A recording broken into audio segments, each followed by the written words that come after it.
नमस्कार बच्चों, कक्षा 9वीं हिंदी कोर्स से क्षितिज भाग एक काव्यखंड कविता नंबर 14 चंद्रगहना से लौटती बेर।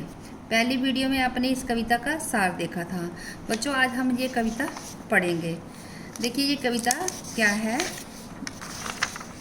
चंद्रगहना से लौटती बेर, केदारनाथ जी ने ये कविता लिखी है और कवि कहता है देख आया चंद्रगहना। चंद्रगहना क्या है? एक स्थान है, वो मैं देख आया हूँ। देखता हूँ दृश्य अब मैं, आप कहता है मैं दृश्य देख रहा हूँ। मेड़ पर इस खेत की बैठा अकेला, यानी कि गांव में जो दो खेत है, खेत की मेड़ के ऊपर बैठकर वो गांव का दृश्य, प्राकृतिक दृश्य देख रहा है।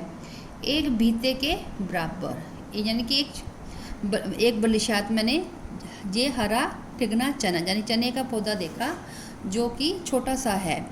बांधे मुरेठा शीश पर छोटे गुलाबी फूलों का, चने के पौधे पर गुलाबी रंग के फूल है और ये फूल ऐसे लग रहे हैं जैसे उसने मुरेठा मैंने पगड़ी सिर पर बांधी हुई हो और सजकर खड़ा है, जैसे सजकर वो वहाँ खड़ा है। पास ही मिलकर उगी है बीच में अलसी हठीली, उस चने के पौधे के पास में अलसी का पौधा उगा हुआ है। हठीली मैंने होता जिद्दी। जो अलसी है देह की पतली है और कमर की क्या है, वो पतली लचीली है, वो कमर की लचीली है। और नीले फूले फूल को सिर पर चढ़ाकर, यानी कि अलसी में जो है नीले रंग के फूल खिले हुए हैं। कह रही है जो छुए यह दूं हृदय दान उसको, जो भी मुझे छुएगा मैं उसको अपना हृदय दान में दे देता हूँ। अब इसे ध्यान से सुनिए। कविता की क्या हिंदी है। कवि चंद्रगहना नामक स्थान से लौटकर आ रहा है। लौटते समय उसके मन को खेत खलिहानों एवं उनका प्राकृतिक सौंदर्य सहज आकर्षित कर लेता है। वह एक खेत की मेड़ पर अकेला बैठकर खेत के दृश्य को देखने लगता है। वह देखता है कि खेत में छोटे से चने के पौधे पर गुलाबी रंग के फूल आए हुए हैं। उसके कारण वह पौधा ऐसा प्रतीत होता है मानो कोई दूल्हा सिर पर पगड़ी बांधे सजकर खड़ा हो। उसके पास ही जिद्दी अलसी खड़ी है।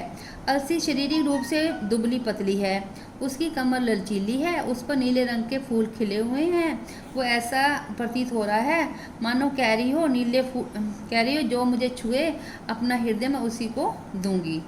अब देखिए दूसरा पैराग्राफ क्या है। दूसरा पैराग्राफ है ये है, पर और सरसों की ना पूछो कि वह हो गई अब सियानी, हाथ पीले कर लिए है ब्याह मंडप में पधारी। यानी सियानी में ना बड़ी हो गई है और उसमें पीले रंग के फूल आ गए हैं सरसों में और ऐसे लग रहा है वह विवाह के मंडप में पधार रही है। फाग गाता मास फागुन, यानी कि फागुन मास में जो फाग यानी होली के उत्सव पर गाए जाने वाले गीत, ठीक है ना। आ गया है आज जैसे देखता हूँ मैं स्वयंवर हो रहा है, ऐसा लग रहा हो कि सरसों का स्वयंवर हो रहा है। प्रकृति का अनुराग अचल हिल रहा है, यानी कि प्रकृति बहुत सुंदर लग रही है। इस विजन में, इस में सुनसान में दूर व्यापारिक नगर से प्रेम की भूमि जो है अधिक उपजाऊ है। अब देखिए इसमें क्या है, सियानी मतलब समझदार है। सियानी का मीनिंग क्या था, समझदार है। और विवाह क्या था, मंडप होता है, ठीक है ना। फा क्या, होली के पास जो है गाए जाने वाले गीत होते हैं, ठीक है ना। अब विजन मैंने निर्जन मैंने खाली स्थान होता है।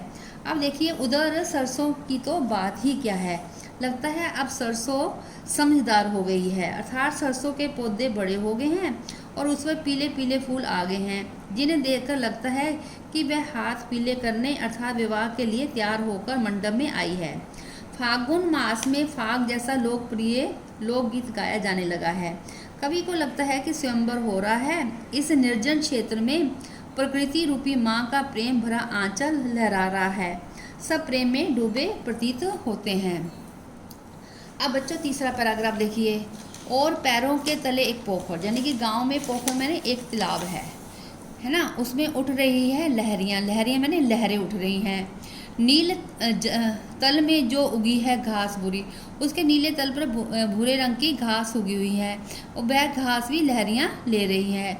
एक चांदी का बड़ा गोल सा खंबा आंखों को चमकाता है कई पत्थर किनारे। जो चांदी का गोल खंबा सूर्य को कहा गया है, या सूर्य की परछाई उस पोखर में पड़ती है तो उसे आंखें चुंधिया जाती है। और कई तालाब के किनारे कई पत्थर भी है, ऐसे लग रहा है कि वो पी रहे हैं, चुपचाप पानी पी रहे हैं। प्यासे जाने कब उनकी प्यास बुझेगी। और चुप खड़ा है बगुला डुबाए टांग जल में। एक बगुला भी वहाँ खड़ा हुआ है और देख रहा ध्यान से। देखते ही मीन चंचल, मीन मैंने मछली, मछली को देखता है और फिर ध्यान निद्रा को त्याग कर चट से मैंने तुरंत चोंच में दबा लेता है और उसको खा जाता है, नीचे गले में डालता है। अब देखिए बच्चे, इसकी हिंदी क्या है। कवि पोखर के पास के प्राकृतिक सौंदर्य का वर्णन कर रहा है। कवि ने थोड़ी ही दूरी पर एक छोटा तालाब है, उसमें जल में लहरें उठ रही हैं। तालाब के नीले तल में भूरे रंग की घास उगी हुई है, वह भी जल की लहरियों के साथ डोल रही है। पोखर के जल की सतह पर पड़ती सूर्य की किरणों का बिंब चांदी की खंबी की भांति लगता है, चांदी के समान लगते हैं। इस बड़े से गोल खंबे का बिंब आंखों को चकाचौंध कर देता है।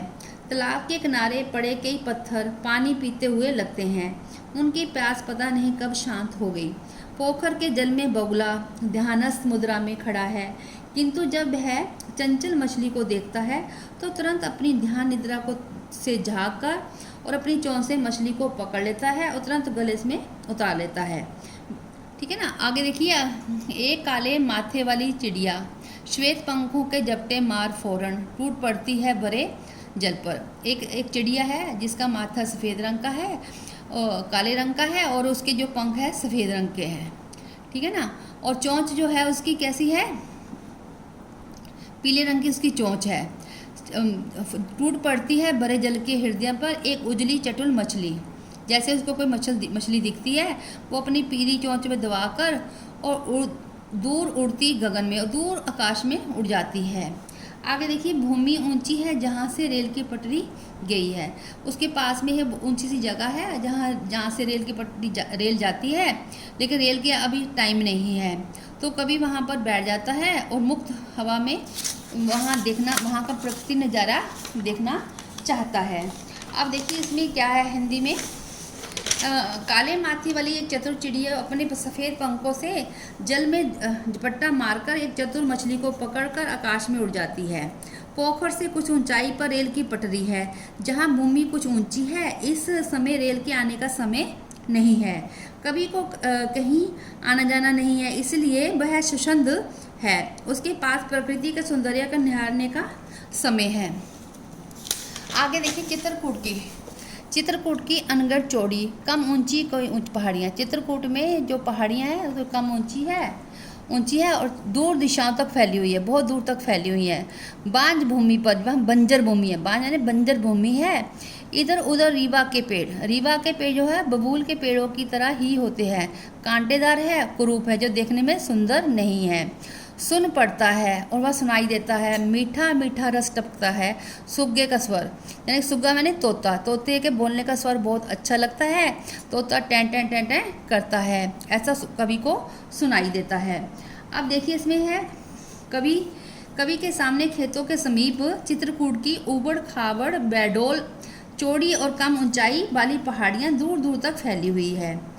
इधर ऊसर भूमि पर कुछ उत्पन्न नहीं होता है, बंजर भूमि है उसमें कुछ भी उत्पन्न नहीं होता है। कहीं कहीं रीवा के कंटीले और करूब पेड़ है। ऐसी पहाड़ी और ऊसर भूमि में भी तोते का रस मीठा मीठा टें टें का स्वर सुनाई पड़ता है। हाँ बच्चों, लास्ट पैराग्राफ देखिए। वनस्थली का हृदय चीरता उड़ता गिरता सारस का स्वर टिटो टिटो, मन होता उड़ जाऊं पर फैलाए सांस। अब कवि कहता है कि वह सारस का जब स्वर सुनता है, टिटो टिटो जब करता है, तो कवि का मन उड़ता है कि वह भी उनके साथ ही उड़ जाए।